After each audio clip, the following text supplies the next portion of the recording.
So I left this comment under Mara Brock Akil's Breakfast Club interview, and over 1,300 people agreed, but there were also so many people that disagreed. I realized we weren't actually debating girlfriends.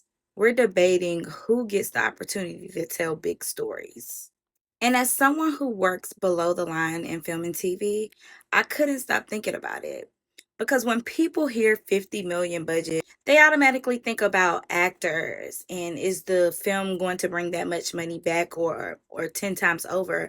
But I think about the crews, the department heads, the designers, the hair and makeup, the set decorators, the costume designers, the production assistant, an entire ecosystem of creatives. Probably the biggest argument I saw was that the people who didn't agree with me kept comparing ratings and size audience. But here's my question.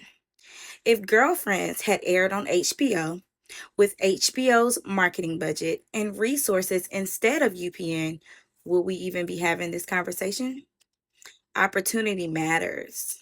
Elaine Welteroth, one of my favorites, commented underneath my comment this: normalize Black women knowing their value and the value of their IP. Absolutely. This was actually one of my favorite responses because it isn't just about one movie. It's about a Black woman creator saying, I'm not willing to shrink myself or my vision just to get it made.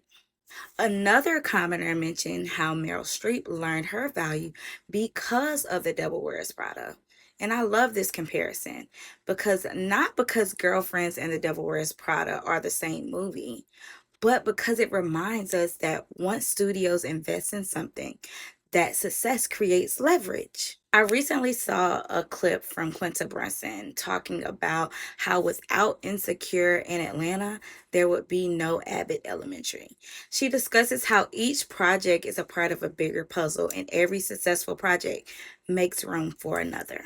Mara Brock Akil said she'd rather not make a Girlfriends movie than make a cheaper version of it. And honestly, I respect that because we've watched Hollywood spend huge budgets on stories they believe in. But when it comes to Black stories, suddenly everyone asks whether they're worth the investment. People keep trying to prove whether Girlfriend deserves 50 million, and I think we're asking the wrong question. Maybe it's why Black stories are still expected to justify budgets that other franchises receive without nearly as much debate.